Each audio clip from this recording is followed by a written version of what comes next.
일에 이어서 금메달리스트의 인생이 되라.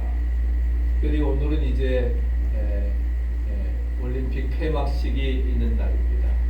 지난 7월 23일에 이제 그 도쿄 올림픽이 시작이 돼서 17일간 그리고 이제 몇 시간 전에 폐막식이 끝났습니다. 그래서 세계 이목이 집중된 가운데서 이제 도쿄 올림픽 및 패럴림픽의 개막식의 공통 주제가 바로 Moving Forward, 전진이었습니다.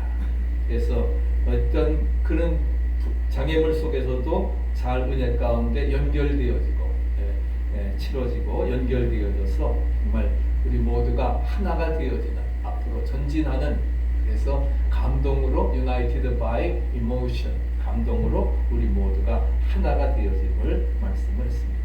그래서 17일간 이제 계속이 돼서 이제 몇 시간 전에 끝나게 되었는데, 그래서 이제 오늘 마지막 폐막식을 하면서 폐막식의 주제는 Words We Share, 우리가 공유하는 그러한 세계입니다.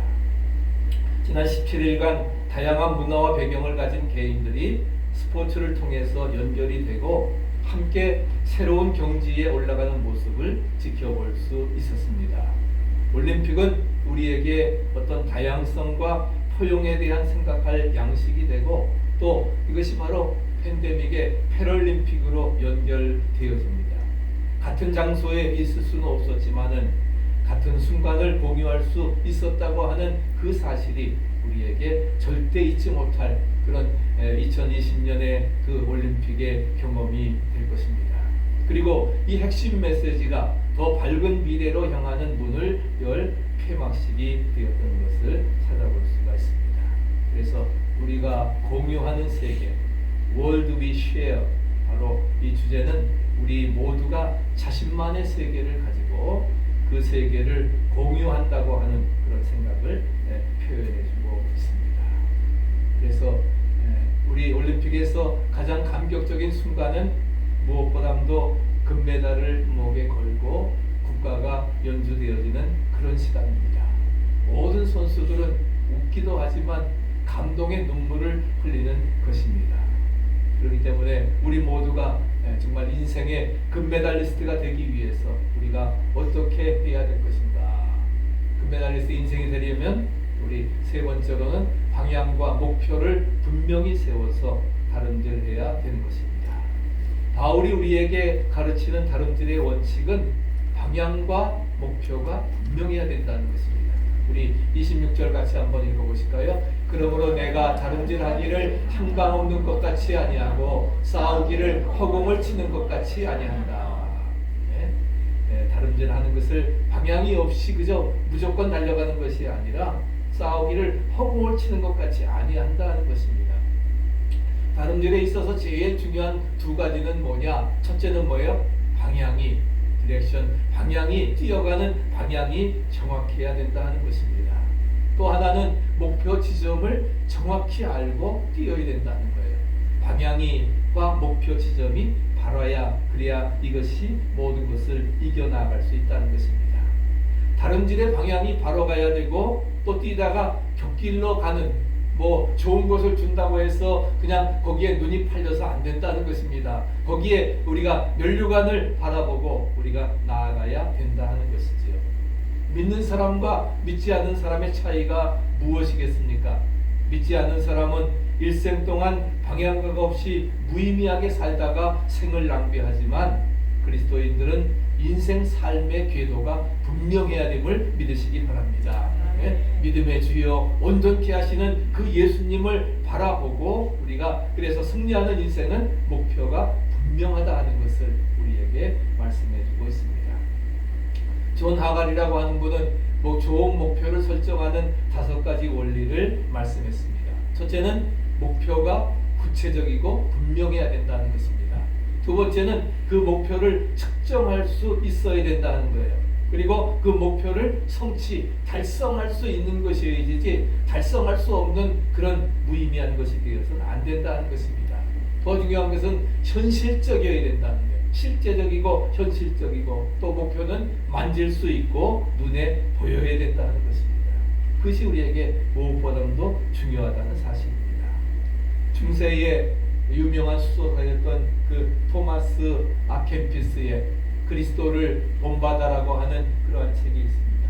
아마 읽으신 분도 많을 텐데 제가 여기 도서실에 놓을 테니까 한번 좀 읽어보시기 바랍니다. 그래서 15세기에 정말 수도원의 부원장으로서 아주 그리스도를 본받아하는 것이 우리 인생의 목적이 아니겠습니까? 그래서 그분은 이런 이야기를 합니다. 그러면서 그가 우리에게 기도에 대한 유명한 그 한마디를 여기 남겼는데, 바로 그 기도는 간단하지만 큰 메시지가 있습니다. 모든 일들을 행할 때 주님과 관계를 맺고 주님의 뜻을 헤아리면서 행하라는 것입니다. 주님과 관계를 맺고, 그래서 무슨 일을 하든지 먼저 주님과 관계성을, 너희가 내 안에 내가 너희 안에, 우리 가지된 자로서 포도나무 대신 예수님께 붙어 있어야, 무슨 일을 하든지 주님과 관계성을 맺고, 그것이 방향입니다. 그리고 무엇을 하든지 주님의 뜻을 이루는 목표를 가지라고 하는 것입니다. 믿으십니까? 그렇기 때문에 우리가 그리스도를 본받기 위해서 무슨 일을 하든지 주님과 관계를 맺고, 무엇을 하든지 주님의 뜻을 이루는 목표를 가지고 살아가야 될 것입니다. 여러분의 신앙생활의 방향을 점검하고 다시 한번 목표를 확인하시기 바랍니다. 중요한 것은 내가 다름질하는 목표와 하나님의 목표가 같아야 된다는 거예요.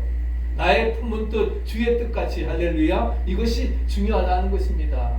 나의 품은 뜻이 하나님의 뜻과는 달리 그것 이루어 달라고 하면 아무리 수고하고 노력해도 이루어지지 않는다는 것입니다. 내가 다름질하는 목표와 하나님의 목표가 부르심의 산을 향해서 달려가는 삶이 되어져야 될 것입니다. 우리가 터널 공사를 하게 되면은 양쪽에서 이제 산을 사이로 뚫을 때 양쪽에서 같이 뚫어 가지고서 가운데 만나야 됩니다. 근데 그것이 만나지 않으면 어떻게 돼요? 터널이 두 개가 나오게 되겠지요. 그리고 수건대로 힘들게 되어질 것입니다. 마찬가지로 우리가 그렇게 해야 되는 거예요. 그래서 그 방향과 목표가 같아야 된다. 그래서 문제 해결보다도 어떤 목표 설정이 먼저 돼야 된다는 것을 말씀해주고 있습니다. 이스라엘의 위대한 지도자 모세가 가나안 복지를 목표로 정해놓고 그 다음에 방법을 모색합니다. 만약에 모세가 떠나가기도 전에 나는 200만을 데리고 방법이 생기는 결단을 내리겠소. 광야로 가는데 물은 어떻게 할까요? 뭘 먹을까요?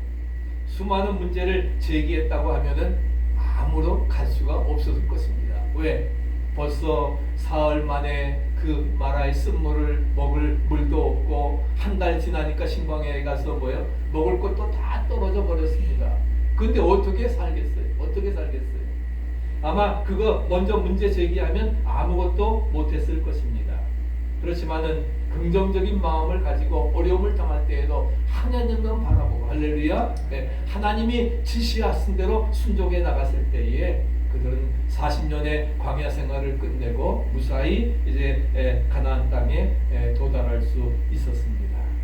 많은 사람들이 인생에 실패하는 것은 인생의 경주를 하면서 목표 의식이 없기 때문에 그렇습니다. 문제 해결을 어떻게 할까 방법만 찾으려고 하면서 인간적인 세상적인 방법으로 나가기 때문에 결국은 실패하게 되어진다는 것입니다. 이번에 올림픽을 하면서 물론 한국 사람들이지만 양궁에 물론 강도를 갔지만은 정말 저는 보면서 여기 사진에 나오는 사람은 케일렙 드레스입니다. 그래서 케일렙 하니까 요즘에 새벽마다 특별히 이제 갈렙의 이야기를 몇 번을 드렸는데, 갈렙을 하면서 이 기독교인이구나 딱 느끼게 되더라고요. 느끼게 되면서 수영에서 금메달을 5개나 따가지고 5관왕이 돼가지고서 완전 신기록을 세웠습니다. 플로리다 출신의 플로리다 대학을 나오고 24세에 그러면서 5개에. 근데 모든 가족이 수영에 정말 아웃스탠딩한 아버지도 수영 선수였고 그렇게 해서 정말 그렇게 5개를 따게 되었는데 그는 이렇게 말합니다. 내가 수영을 하는 것은 빨리 가고자 함이 아니라 하나님께서 나에게 주신 것 안에서 행복을 찾아가고 있는 모습을 많은 사람에게 보여주고 싶고 인스파이어 자극을 주려 하기 위해서 자기가 수영을 한다는 겁니다.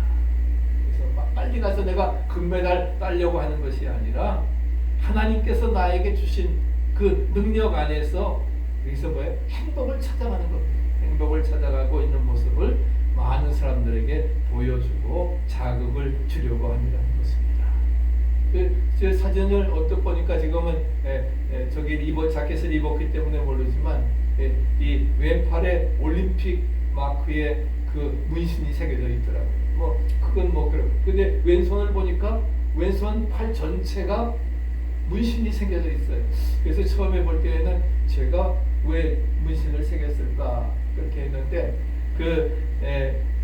칼렙 드레설이 제일 좋아하는 그 성경 구절이 이사야 40장 31절입니다. 우리 같이 한번 외워보실까요? 오직 여호와를 앙망하는 자는 새 힘을 얻으리니 독수리가 날개치며 올라감 같을 것이요 다른 박질하여도 곤비하지 아니하겠고 걸어가도 피곤하지 아니하리로다.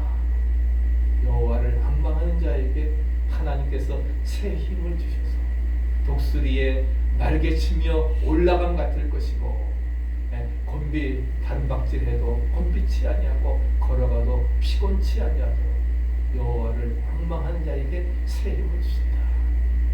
이 오른쪽에 문신이 보니까 독수리가 날아가는 모습을 이사야 40장 31절에 있는 그 문신을 새겼더라고요. 그래서 독수리가 날개치며 올라감 같은 것이 바로 이 팔 전체에 새겨져 있습니다. 정말 하나님의 그 사람으로서 그런 우리에게 정말 귀감이 되어지는 모든 영광을 하나님께 돌리는 복된 삶이 되어짐을 우리가 찾아볼 수 있었습니다. 이런 도전과 자극을 우리가 받아야 되리라 믿습니다. 오늘 우리의 인생 삶의 궁극적인 목표가 어디에 있습니까? 권력이나 지식이나 돈이나 명예에 있습니까? 아닙니다. 우리는 히브리서 12장 2절 같이 한번 읽어보실까요? 믿음의 주여 또 온전케 하시는 이 예수를 바라보자. 우리의 목표는 누구라고요? 믿음의 주여 온전케 하시는 예수. 할렐루야. 오직 예수. Only Jesus. 오직 예수가 우리가 그분을 바라보는 것이 우리 인생의 목표라는 것입니다. 그래서 예수님만을 바라보고 목표를 분명히 하고 우리가 달려가야 될 것입니다. 주님 말씀하시기를 너희는 먼저 하나님의 나라와 하나님의 의의를 구하라. 그리하면 이 모든 것 everything 더하시리라 막상. 모든 것 더하는 축복이 뭐예요? 조건이 있습니다. 먼저 뭐예요? At first 하나님의 나라와 하나님의 의의를 먼저 구하라는 거예요. 그러면 모든 것 더하시게요. 예수님 믿음의 주여 온전케 하시는 예수님 바라보고 나아가면 주님께서 온전히 뭐예요? 그런 예수님만 바라보고 긍정적인 마음으로 뛰면서 희망을 잃지 말아야 됩니다. 그러면 주님이 나와 함께 하십니다. 임마누엘 우리를 도와주십니다. 그래서 영원한 목표가 되시는 믿음의 주여 온전케 하시는 예수님을 바라보고 우리가 방향 분명하잖아요. 또 목표 분명하잖아요. 다른 데 함으로 말미암아 여러분들 모두가 그리스도인 안에서 금메달 얻는 여러분 되시기를 축복합니다. 마지막 네 번째는 이제 금메달리스트 인생이 되려면 법대로 경주하며 다른 일을 해야 됩니다. 바울 사도의 그 인생의 경주 경칙은 뭐냐? 자기를 이겨야 된다는 겁니다. 자기를 이기라는 겁니다. 27절 같이 한번 더 읽어보실까요? 내가 내 몸을 쳐 복종하게 함은 내가 남에게 전파한 후에 자기가 도리어 버림이 될까 두려워함이로다. 내 몸을 쳐 복종, 자기를 이겨야 된다는 것입니다. 그래서 그 성도가 하나님의 사랑을 얻기 위해서는 신앙으로 자기 자신을 지배하고 다스림으로 살아가야 돼. 그래서 디모데후서 2장 5절에도 경계하는 자가 법대로 경계하지 아니하면 면류관을 얻지 못한다. 법대로 하지 아니하면 어떻게 돼요? 네? 땅 하는데 땅 먹기 전에 나가버리면 머리 아무리 1등을 해도 실격이 되는 것입니다. 법대로 하지 아니하면 길 제대로 가야지 이렇게 옆으로 돌아서 지름길로 가도 안 된다는 것입니다. 경기 법대로 하지 아니하면 면류관을 얻지 못한다 말씀합니다. 아무리 잘 뛰어도 법대로 달리지 않으면 실격할 수밖에 없는 거예요. 그렇기 때문에 우리도 그렇게 살아가야 될 것입니다. 우리 올림픽의 가장 파이널 그 주는 마라톤입니다. 그래서 어제 아침에 이제 마라톤 경기가 이루어졌는데, 그러면서 우리 인생이라고 하는 것은 한 번의 마라톤과 마찬가지입니다. 되돌아가서 두 번 뛸 수 있는 인생이 아닙니다. 다시 사는 인생이 없습니다.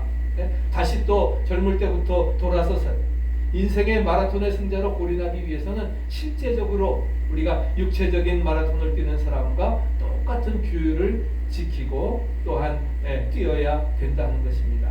반칙해서는 안 돼요. 반칙하면 실격입니다. 또한 불의를 통해서 승부를 조작하고 코스를 변경해도 안 된다는 것입니다.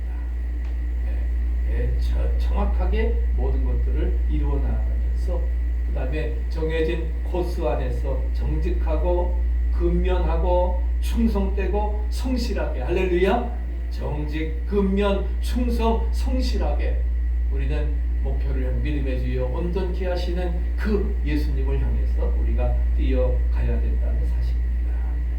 미국의 흔한 농담 중에 이런 얘기가 있습니다. 2+2가 뭐냐? 2+2의 답이 뭐예요? 김혜리 사모님. 4입니다. 그건 이제 누구냐? 회계사들이 딱 하는 겁니다. 2+2가 4라고 하는 건 뭐 보통 사람들 다 그렇죠. 국민학생도 다 압니다. 2+2가 4다. 그런데 수학 이론가는 뭐라고 말하는지 아세요? 3과 5 사이에 3과 5 사이에 어떤 뭐가 있을 것이다. 그렇게 이야기를 합니다. 수학 이론가는 어디쯤 3과 5 사이에 어디쯤 있을 거다. 그런데 변호사는 뭐라고 하는지 아세요? 문을 닫아 걷습니다. 문을 닫아 걷고서는 아무도 엿듣는 사람이 없는가 보는 사람이 없는가 확인한 다음에 뭐라고 하는지 아세요? 답을 뭐라고 만들어 드릴까요? 답을 뭐라고? 2+2가 뭐예요? 5라고 만들. 변호사들은 그렇게 저기를 하면서 혼다하는 겁니다. 회계사들은, 보통 사람들은 정확히 4라고 나오지만 이렇게 우스운 얘기지만은 법과 실천은 거리가 멀다고 하는 것을 풍자한 미국의 조크 중에 하나입니다. 우리가 법대로 경주해서 다름질 해야 되는 것이 무엇보다 중요하다는 사실입니다. 신앙생활의 근본은 바로 예수님을 닮아가는 거예요. 아케피스처럼 그리스도를 본받아야 되는 겁니다. In his step, 우리의 그분의 발자취를 따라가지고서 우리가 살아가는 것이 무엇보다도 중요하다는 사실입니다. 그래서 바울도 디모데후서 4장 7절에 같이 읽어보실까요? 내가 선한 싸움을 싸우고 나의 달려갈 길을 마치고 믿음을 지켰더니, 나의 선한 싸움을 싸우고 달려갈 길을 마치고 믿음을 지켰노니 이제부로는 의의 면류관이 나에게 예비되었다. 믿습니까? 누구에게? 선한 싸움을 싸우고 달려갈 길을 다 마치고 믿음을 지킨 자들에게, 끝까지 믿음을 지킨 자들에게, 세상을 이기는 믿음, 세상이 감당치 못하는 믿음을 지킨 자들에게 하나님께서는 이 영생의 면류관으로 채우시리라 믿습니다. 이것이 바울 사도의 인생 자서전적인 결론입니다. 그렇기 때문에 모든 것을 뭐예요? 배설물같이 버리는 거예요. 그리고 주님을 위해서 아낌없이 희생하는 것입니다. 그러니까 예수님 이후에 가장 위대한 사람 우리가 바울이라고, 예수님처럼 바울처럼 살아갈 수 없을까? 그렇게 우리가 고백하는 것입니다.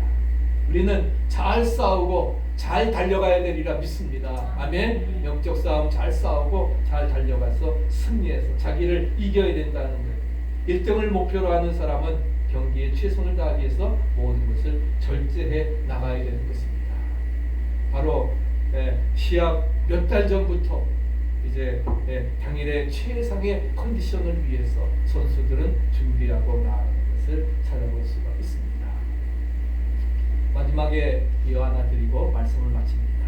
독일에서 출간된 지 2주일 만에 7만 부가 팔린 베스트셀러가 있습니다. 우리나라 말로도 번역이 됐는데 나는 달린다. 요시카 피셔 장관이 쓴 나는 달린다라고 하는 책입니다. 저자는 물론 전문 작가가 아닙니다. 독일의 외무부 장관이면서 부총리였습니다. 정치평론이 아닌 목표를 향해서 달려가는 한 경기자의 인생을 묘사한 간증서라고 말할 수가 있습니다. 이 피셔 장관은 부족간집의 아들로 백정의 아들로 태어나서 고등학교도 중퇴했습니다.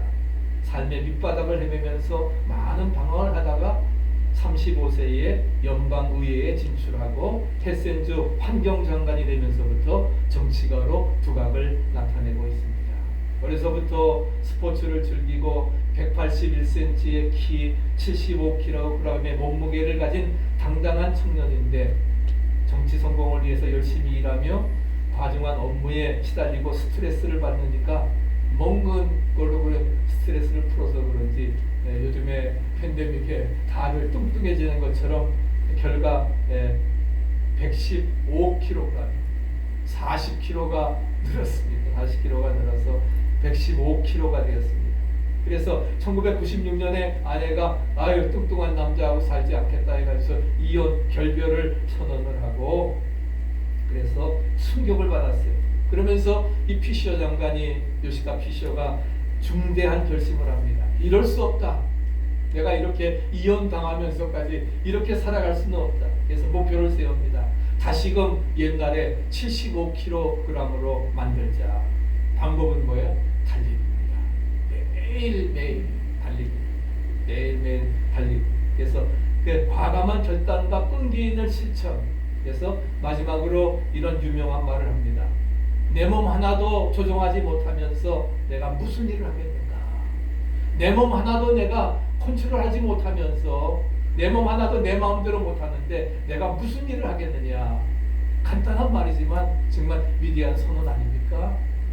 내 몸 하나도 제대로 관리하지 못하면서 내가 무슨 일을 하겠다고. 그래서 정말 그는 피나는 노력을 통해서 다시금 75kg의 그런 몸매로 바꾸게 되었던 것입니다. 2000년에 그 요시카 피셔 장관이 외무장관이 우리 한국을 방문했는데 토요일에 대통령과 회담이 있는데 회담 전 자기의 그 자서전 나는 달린다라고 하는 책을 번역해준 사람과 함께 남산에서 만나가지고서 감사하다면서 같이 조깅을 했습니다. 이분의 철학은 뭐예요? 눈이 오나 비가 오나 하루도 빼지 아니하고 50분 내지 1시간 동안 달리기 조깅을 하는 것입니다. 그러면서 그는 말하기를 나에게 달리기는 유일한 휴식이다. 유일한 휴식이다. 달리기가 유일한 휴식이다. 여러분 그런 마음에야 우리가 운동할 수 있습니다. 뭐 할 때도 뭐예요? 우리가 즐거움으로 하시기 바랍니다. 기쁨으로 하시기 바랍니다. 그것이 뭐예요? 나에게 이것은 뭐예요? 유일한 휴식이다. 아멘. 그러면 잘 감당해 나갈 수 있으리라 믿습니다. 여러분도 과거의 청년의 광장으로 바꾸어지는 역사가 이루어지기를 축복합니다. 건강이 회복되어지고 사업도 회복되어지고 가정도 회복되어지고 모든 것들이 회복되어지는 그런 역사가 바로 뭐예요? 일을 즐기면서 이루어 나가고 나의 품은 뜻 주의 뜻같이 나의 목표를 하나님의 그 뜻에 일치시켜서 우리가 방향을 향해서 전진해 나아갈 때에 우리 모두가 승리할 수 있으리라 믿습니다. 그런 사람이 금메달 인생자가 되어질 수 있다는 것입니다. 그렇기 때문에 결론적으로 여러분의 인생에 있어서 문제를 바로 파악하고 뛰시기를 바랍니다. 나에게 지금 당면한 문제가 무엇인가? 왜 이러한 문제가 생겼는가? 내가 잘못해서 왔는가? 그때는 어떻게? 앞에 말씀드린 것처럼 회개함으로 그것을 이루어 나가고 그렇지 않을 때는 뭐예요? 주님이 나를 훈련시키고 연단시켜 줄 수 있는 축복의 기회로 알고 믿음으로 인내하며 이겨나가야 되는 것입니다. 그래서 문제를 바로 파악하고 뛰어나가야 됩니다. 정직하고 성실하고 근면하고 충성스럽게 그런 마음을 가지고 우리가 끝까지 달려가는 사람에게 좋은 열매가 맺혀지리라 믿습니다. 너희가 내 안에 거하고 내 말이 너희 안에 거하면 무엇이든지 원하는 대로 구하라. 그리하면 이루리라. 너희가 과실을 많이 맺으면 하나님께서 영광을 받으실 것이요 너희는 내 제자가 되리라. 할렐루야. 하나님이 영광을 받으십니다. 우리가 과실을 많이 맺으면 그것이 하나님의 뜻입니다. 그것은 하나님의 목표, 뜻을 따라서 우리가 살아갈 때에 최선을 다해서 노력할 때에 이루어져서 영광스러운 삶을 살아가게 되고 우리 모두가 금메달리스트의 인생이 되어지리라 믿습니다. 이제 올림픽이 오늘 끝났지만 여러분 모두가 정말 금메달리스트의 인생이 되기를 바랍니다. 올림픽에서 금메달은 한 사람밖에 없지만 신앙 경주에서 금메달은 한 사람뿐만이 아닙니다. 네? 그 정도 수준에 도달하면 수많은 사람, 우리 등대교회 정말 60명의 그 손막의 기둥과 같이 우리 등대교회는 전부 금메달리스트 되시기를 축복합니다. 아멘. 네? 철저히 헌신하고 그래서 정직하고 성실하고 근면하게 충성스러워 내가 죽도록 충성하라. 그리하면 내가 너에게 생명의 면류관을 주시리라. 그래서 금메달리스트의 인생이 되어지리라 믿습니다. 이제 우리 모두 정말 2021년도 금메달리스트 인생으로서 승리할 수 있기를 간절히 축복합니다. 아멘.